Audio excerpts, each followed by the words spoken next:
no place like the Cube.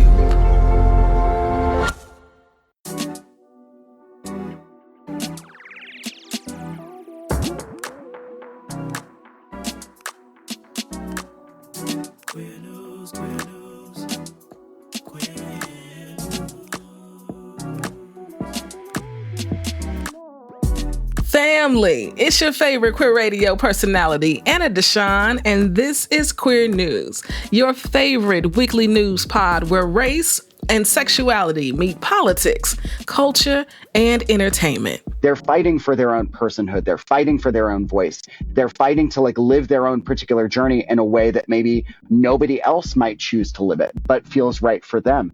And we need to give that to them. I don't want our rights to be contingent on the fact that we're all the same. Yes. What Nico said, okay? Now, if you've been tuning in, you know that I had the pleasure of interviewing Nico about their new book, American Teenager: How Trans Kids Are Surviving Hate and Finding Joy in a Turbulent Era. Now, I was planning on dropping Nico's interview here on the pod feed on Friday, give y'all a couple things to listen to this week. But instead, life was lifing. Yes, it did. Life tonight. And outside of our home, someone crashed through our gate, crashed into our fence, hit our car, and turned our lives upside down for the last 2.5, 3 hours. This is the time I work on a podcast. And so, alas, I'm going to drop the interview today on the pod because, family, I got nothing left for tonight. But we did have some wonderful stories to share with you. So I'm going to give you those headlines, and then I'm going to give you the interview with Nico Lang. I think you're going to really enjoy it. Nico traveled the country interviewing 8 trans and non-binary teens and their families.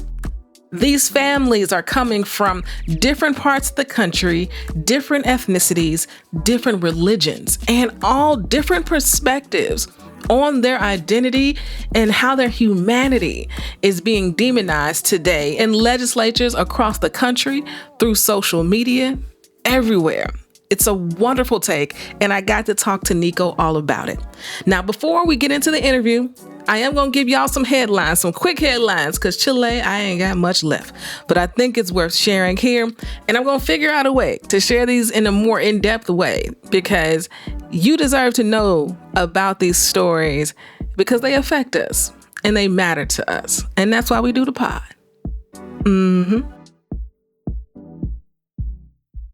Family, let's get into these queer news headlines. Our top story for today is about Diana Portillo. I'm not sure if you heard about this story, but she's a Latina trans woman who was working at McDonald's. This story started back in 2011, okay? Yes, and then shortly after she transitioned, she began to experience all of this discrimination, all of this hate. She couldn't even go to the bathroom in peace. So in 2016, she decided to file a lawsuit. It's taken 8 years to get to this point where she actually was victorious against McDonald's and secured the bag, okay? She secured the bag at $930,000 because of that harassment. She said, when you are sure of what you have experienced, no matter how much time passes, the truth will come to life. Our truth is the best weapon to achieve justice. It is truth, justice, and faith in God that have helped me get here. Come on, Diana, you better say it. You got a life-changing sum of money, and I hope you live life and make all your dreams come true, okay? All your dreams, your friends' dreams too, the ones you really like. Next in politics, we are 28 days away from Election Day, officially less than a month away. I had the opportunity to join Q Force, which is an org that got started around the election to mobilize folks in Chicago to support folks in Michigan and Wisconsin, because we know that those are 2 purple states that are going to be critical, right, come November 5th, especially as it pertains to the Electoral College. And so last Saturday, the wife and I, along with some friends, went to Racine, Wisconsin and canvassed for the Harris Waltz ticket. You know, canvassing is not something I've done probably since Obama It's been quite some time, but it was so much fun to be part of the democratic process in this way. People wanted signs in their yard. We put signs out. People were so kind. And because of social media, and I will use I statements here, I can be very disconnected from people. Yeah, but there was something about being on the ground and talking to people and knocking on doors and hearing how people were feeling that just felt so good. It just felt good. So I'm glad we did it. Racine, Wisconsin. We had a good time, and it's gonna be close. I've never seen it this way. There would be a house with these huge Trump signs and all the Republican candidates, and then their next door neighbor would have all the Harris signs and all the Democratic candidates, and then it would be Trump, and then Harris, Trump. I've never seen it so evenly divided. It really will come down to 2 or 3 votes per county in Wisconsin and in Michigan. It's literally that close. In culture and entertainment, a huge moment here in Chicago, the Warehouse, has been dedicated as a landmark. The Warehouse is where Frankie Knuckles' house music lived, was born, was cultivated, right here in the city of Chicago. There was a huge party at this dedication. I saw the footage. It was amazing. It was a moment.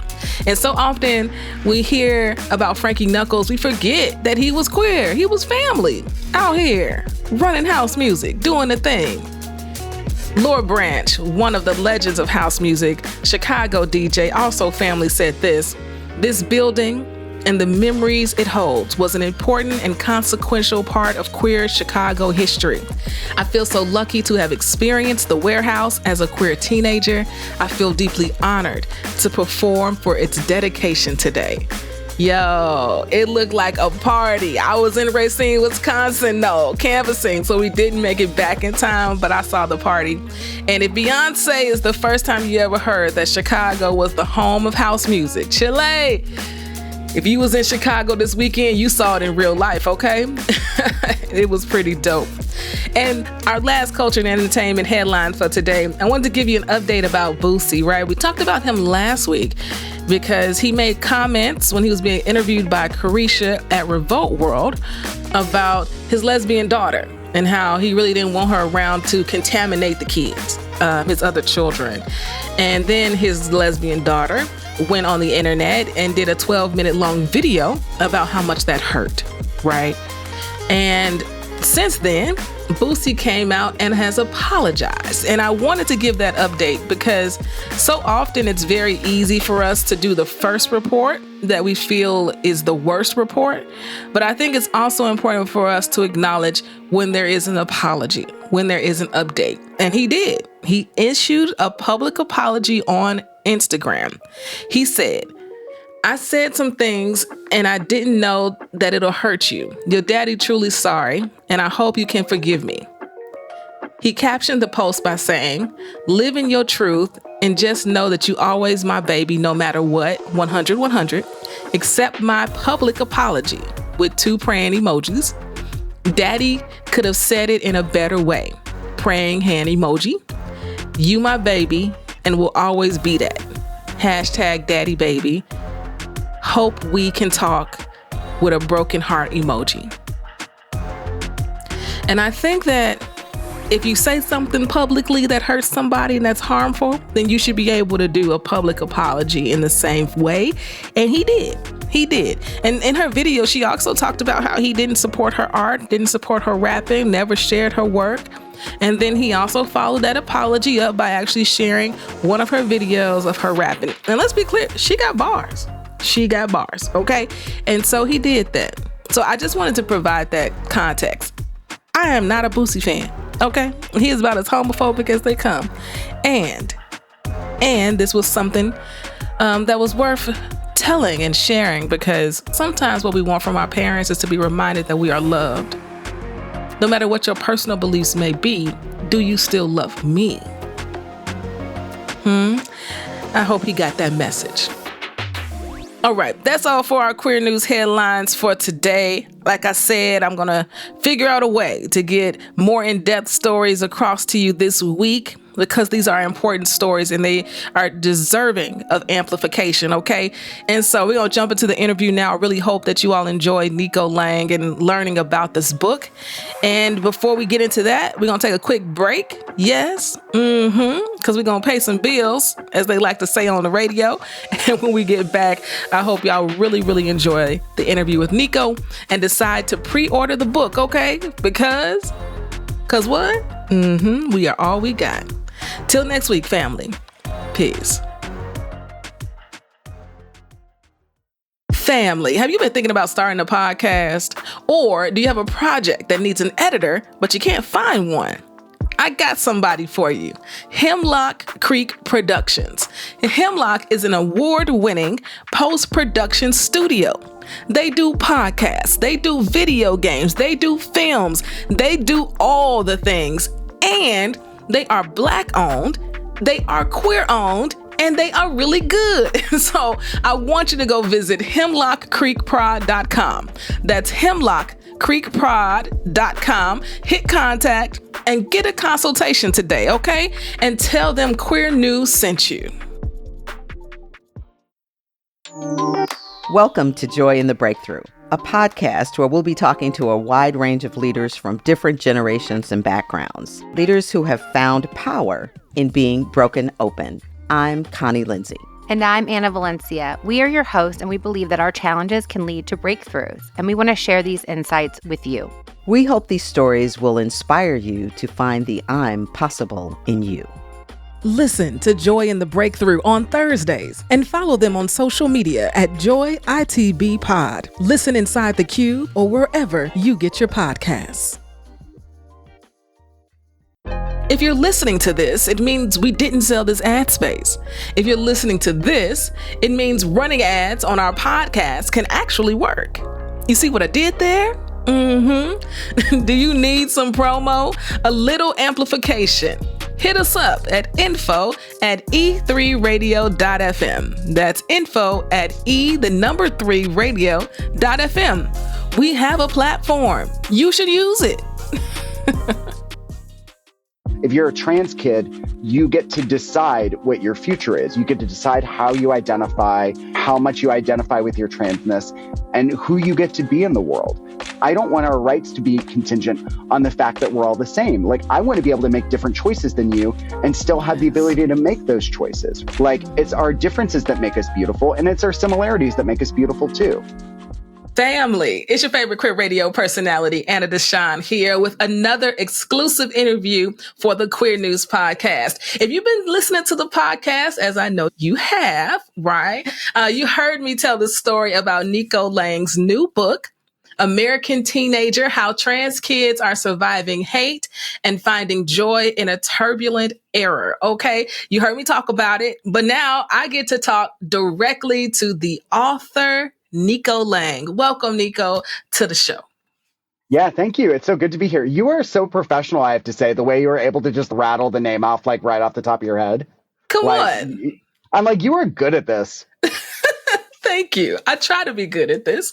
I try to bring my best to the craft, which you have been known for doing and being and embodying. Family, Nico is an award-winning journalist. Yes, Nico has written for some of your favorite publications, and we could be here forever, so I'm only going to do a little. Okay, Rolling Stone, Esquire, New York Times, Time Magazine, Vox, LA Times, Out Magazine, Chile. Nico has written for absolutely everybody. And in this moment, Nico has decided to also write a book. So did I do it all right? Do your bio some justice? Yeah, no, that was great. It always makes me feel like a character actor, that like Melissa Leo or like Margot Martindale, who's just like taking bit parts and things to pay the bills. And then you look at their IMDb and they've got 300 credits. That's it. That's it. That's how we do it. Yep. Yeah. That's about right. Character actress extraordinaire. That's me. And you brought all of you to this novel, this book, where you followed 8 trans and non-binary folks in their lives across the country. You've been working on this for now 2.5 years. Chile, you almost there. October 8th is the date. How are you feeling in this moment? Oh, God, that's a loaded question. I keep referring to this as like my pre-partum depression era and that it's like, I am about to give birth. I've been pregnant for 2 years. It's horrible. You have this like giant baby inside you because if it's been growing in you for 2 years, you're like, that's an elephant, you know? So it's like, I'm about to give birth and it sucks. No one tells you that it's really hard to release a book. It's not easy, but I am so excited for people to get to share in these stories soon, because it's been like I've been keeping a secret for a really long time of not getting to really like talk to people about this, or I don't know, go deep into the book the way that we're about to do. And it just feels so cool and special that in a couple weeks, like everybody's going to get to know about this incredible experience that all of us had together writing this book. I'm just so geeked out about that. At the same time, my ankles are swollen and I'm screaming all the time. We're balancing. Balance. Isn't life all about the balance? And I do want to Truly. dig. I do want to dig into the book. You followed 8 people who are living as trans and non-binary folks out here in a world that has been demonizing. Politicians have been using this as a weapon and using our siblings as a weapon for their own political gain. It is not easy out here for our trans and non-binary siblings. And you have decided to take on this narrative and to tell their stories. You got to tell me why, Nico, you decided to go about it in this particular way. Yeah. I wrote this book because I knew that I could do it. Like I knew that I had the access to write a book like this. And if I had that kind of network already in place to put something like this together, I felt like I just had the responsibility to do it, that this book was important and needed to be written. And if I could do it, I should do it. It really was that simple. That you look at what's happening right now in our political discourse, what's happening to trans kids across the country, and you see how dire the circumstances are. And we need as many moral interventions right now as we can get. We don't need just this book. We need 1,000 more books like it. So if I can help contribute to that in some way, I'll do it. And it really just came down to that for me. It was that simple. And I had conversations with families across the country to see if they would have an interest in it. And it just seemed like everybody really recognized the importance of this the way that I did. And they were all brave enough to do this with me. So it's like at that point, we all just have to do it. And we did. And it was scary and very hard sometimes. I think I cried with every single one of these families, but it's one of the most rewarding things I think I've ever gotten to do. And I hope they would feel the same. It just feels like one of those once in a lifetime things. I feel that. Tell us, what cities did you travel to? So I'm going to do this, try to do the states in order: South Dakota, Alabama, West Virginia, Texas, Illinois, Florida, and California. I always get tripped up. And my goal was to focus on like geographic diversity, and that we're really hitting like all these like different areas of the country. So you're getting a wide span of just like the American experience and like these different ways of being in the world. But also like the families are so different economically in terms of their religious backgrounds, their like racial and ethnic backgrounds, just every way that they can be. They were so different from each other. And I loved that because I didn't want to just tell one kind of story. I wanted to tell like a wide expanse of kinds of stories. I wanted to show just how like incredibly diverse these communities are, because it reminds people it's not just one kind of family that's affected by this issue. All kinds of families have trans kids, right? But I think only certain kinds of stories historically have gotten to be told. That it's often families with the most access and the most privilege. But some of the families in this book are really struggling. They're struggling with homelessness. They're struggling with putting like food on the table. They're struggling with the anti-trans attacks that have been like lobbied at their children. And they're really going through a tough time. But there's just so much like love and joy and affirmation in there too. So it was really important to just make room for all this stuff, because you get so much more of a rich narrative. Like, to me, that's what makes a book like this so special, is that when you present all these different things alongside each other, when you make the narrative so dense with just life, it feels like you're really just getting to connect not to the trans experience, but to the human experience. And that felt so powerful and so cool to me. Yeah, I like to say that storytelling gives us a window into somebody else's humanity. And it sounds like that is exactly what you're doing with this book. I love the diversity in geographic locations, because that is an intersection that we don't often talk about. Chile, yes, Black, queer woman, yes, all of those things. But also, let us not forget I'm from the South Side of Chicago, because that alone says so much about who I am, where my family is from, the things I love. And I love that. Okay, so you got to tell me maybe what was your most interesting. Okay, I don't want to get you. This is probably you having a baby, child. Yeah, You you're can't going to pick get a me kid. in trouble. I'm going to get you in so much trouble with even going down that road. Okay, how about this, Ro? Give us a sneak peek maybe into one of the stories that I know all of them are compelling, but could you give us a sneak peek into one story in particular that you want to highlight in this moment? Sure. You were about to make me pick my favorite child. I will take was. that to the grave. That's never happening. If Anderson Cooper himself asked me to do that, I'd be like, sorry, Andy, I can never tell. But I will talk a little bit about the Chicago story because I feel like that might be the most germane to some of your listeners who might also be like locals listening to the podcast. The family there, they're a Muslim Pakistani family that is surprisingly a tongue twister. They live in the Chicago suburbs.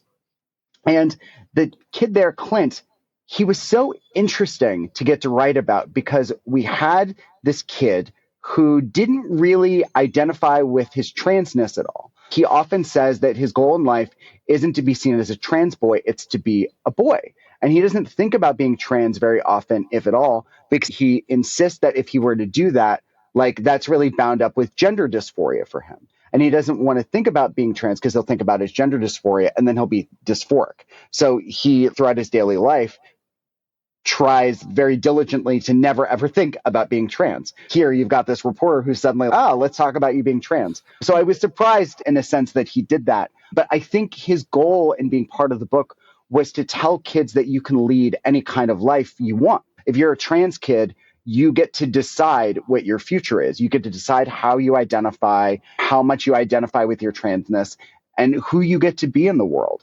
With Clint, he doesn't really identify with his transness very much at all. Not that as a comment against the trans community or anything, it's not like a personal thing.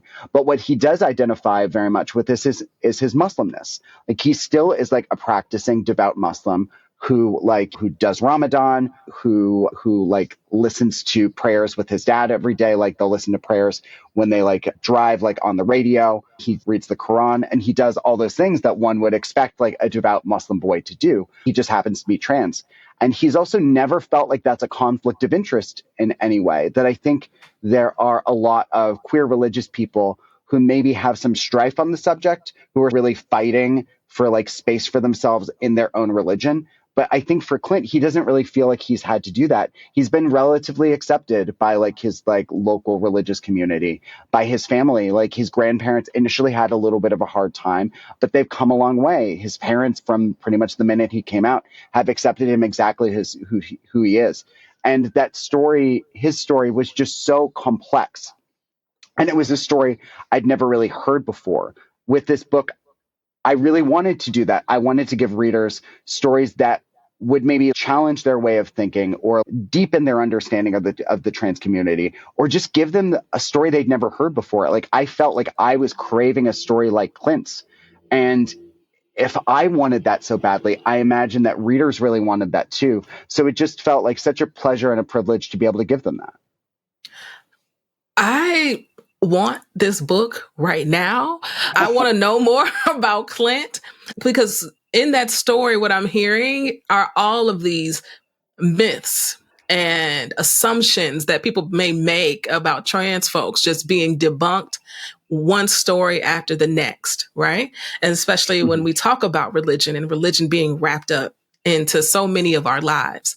Gosh, I can't wait to dig in. Okay, I love that. I love that you had that experience, Nico. I wasn't expecting that. Okay, I'm processing.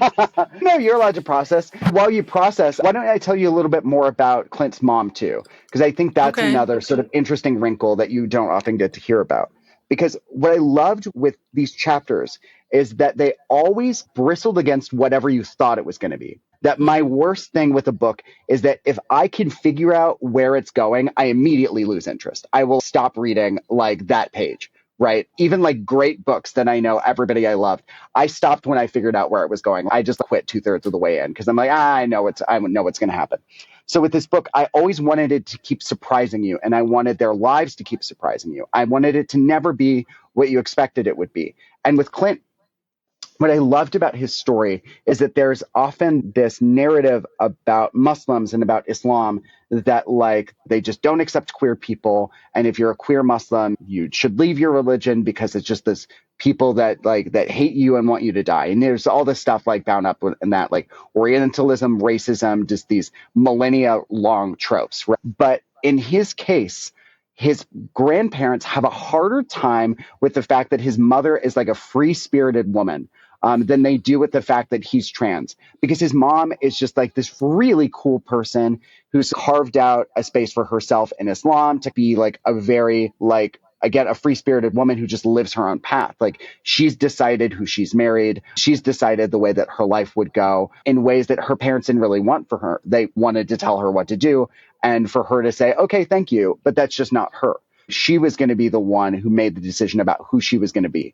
And they've had a really hard time with that. And she's now in her the years old. And they're still like fighting about this stuff. It doesn't end. And they've been estranged for a number of years. There's all this like strife there.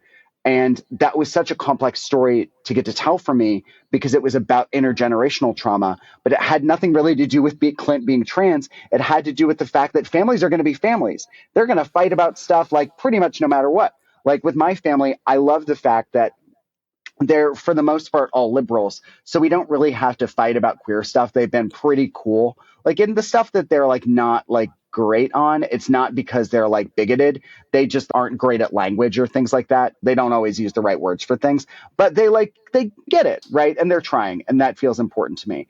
But all the stuff that we fight about has nothing to do with queerness. It's the fact that, pardon my French, we're all fucking crazy. Like my aunt and my grandmother fought for 9 months over a hamburger. They literally had a 9-month fight over a hamburger.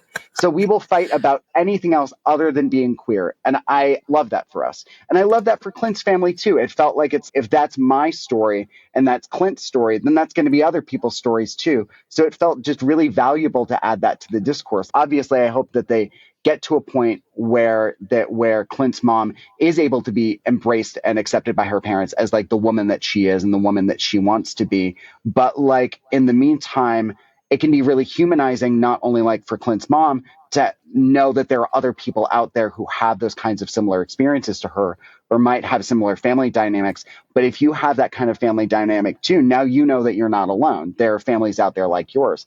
And I think that's what like we really need right now. We need a world in which we feel a little less alone. It can feel lonely. A little less alone. And I think we're all on a search also to find our people. And I think that sometimes that can show up in so many different ways. But it sounds like what you've done with this book is be able to make these stories that people may not feel like relate to them, make it relatable. Because some stories are just human stories. And this applies to trans kids too. And I think given the fact GLAAD's research, right, the data continues to tell us that 70% of folks say that they've never met a trans person, that they don't know a trans or non-binary person. And so any way that we can tell these stories, humanize our siblings, make it relatable so that people understand that we are all the same in so many ways. We're going through so many of the same things and struggles. And there's other things to be concerned about in the world other than how I want to show up. Yeah, it's weird. It's like we're the same, but we're different. And that difference is one of the ways in which we're the same. Mm-hmm. I wanted with this book to really focus on these things that make us like universal, right? These universal experiences that everybody goes through. Everyone has not everyone has a family. That's a broad brush. You could be like an orphan or something. I don't really have parents, so I understand there are people who might have diverse configurations of families, but there are these like universal like situations and experiences that we all go through and that we all face in our lives. But then there are things that make us unique that are true about Anna, but might not be true about anybody else on the planet. And I wanted those to sit alongside each other, where you can talk about the ways in which these kids are the same as you, but the ways in which they just get to be their own person. Because that's really what they're fighting for. They're fighting for their own personhood. They're fighting for their own voice. They're fighting to live their own particular journey in a way that maybe nobody else might choose to live it, but feels right for them. And we need to give that to them. I don't want our rights to be contingent on the fact that we're all the same. Like, I want to be able to make different choices than you and still have the ability to make those choices. Like, it's our differences that make us beautiful, and it's our similarities that make us beautiful too. So I think that in this book, like, it presents all of those things as being like valid and valuable and interesting. And yeah, I know that there was this time where we went with the same love idea that in order to get our rights to marry people that we love, we had to pretend that our relationships were the same as everybody else. But I think I'm at a point politically where I don't want to have to be the same in order to have rights. I want to get to be me, and me deserves to have rights because I'm me. And it's the same for these kids. Yeah. Yeah. Oh, this is so good, Nico. This is so good. I'm so glad you decided to go on this journey, right? For the last 2.5 years, you decided to undertake one of the hardest things, so I've heard, out here in the world, of writing a book, as you put it, birthing this 2.5-year-old baby and doing the work to bring it to the people. And so we're going to do our part here. So you got to tell the good people where they can go pre-order and get your book. Sure. There are a lot of places that you can order this. You can go to bookshop.org that supports like local independent booksellers. That's a great website. If you're looking to do it in person and you live in Chicago, Women and Children First, I know, is carrying it. They're a fantastic independent feminist queer bookstore. They've been doing great work in the community for a long time. Other than that, if you want it, Barnes & Noble, I don't know if that's a popular opinion anymore, but I have a lot of nostalgia for Barnes & Noble. I basically grew up in the Barnes & Noble, and there are only like 2 of them left. So if you want to go support those 2 Barnes & Nobles by buying one off their website, I think that's great. If you're absolutely desperate and for some reason you can't Google any other way to get this book in the world, it is technically available on Amazon. Just don't do it because they're destroying the planet. So support somebody else. But nonetheless, you could give Jeff Bezos more money if you really wanted to. But yeah, it should be just about everywhere books are sold. That's the hope. We were in Indie Next and an Indie's Introduced pick, which gets us sort of built-in distribution with indie booksellers across the country. So I hope that means this book is where you are. Like, fingers crossed. I love that. Of course it is. And then is there going to be an audio version, an audiobook version? There is. It's a good thing you asked that. Vico Ortiz from Our Flag Means Death, who's a fantastic actor and non-binary drag king, is the narrator for the audiobook. I'm sure certainly they've done a wonderful job. I haven't gotten to listen to it yet. I am excited to listen to it along with you. It might be like, honestly, like publication day when I finally get to hear this gosh darn audiobook. But I'm so excited. Like, Vico, I've heard, is an incredible narrator, and I'm sure just brings so much depth and humanity to the audiobook. So you can do that too. You can also Kindle, right? Do people still Kindle? I don't know. I don't Kindle. I audiobook. Because Kindle is supporting this book in some way by offering it to people, I should not say whether I do or do not Kindle. Pretend that I am the biggest Kindler who has ever Kindled. I love Kindle. It's the best. Please tell people about my book, Kindle. That part. And everybody, tell everybody about this here book. This is what we have to do. We all we got. And so when somebody part of our community is doing something like this, we go out and support because we all we got. So Nico, thank you so much for joining me on the show and for doing this work. Thank you. Thank you for having me. Yeah, this is so great. Absolutely. Family, you already know, go pre-order the book and we'll be back with more. This is Queer News Done Right.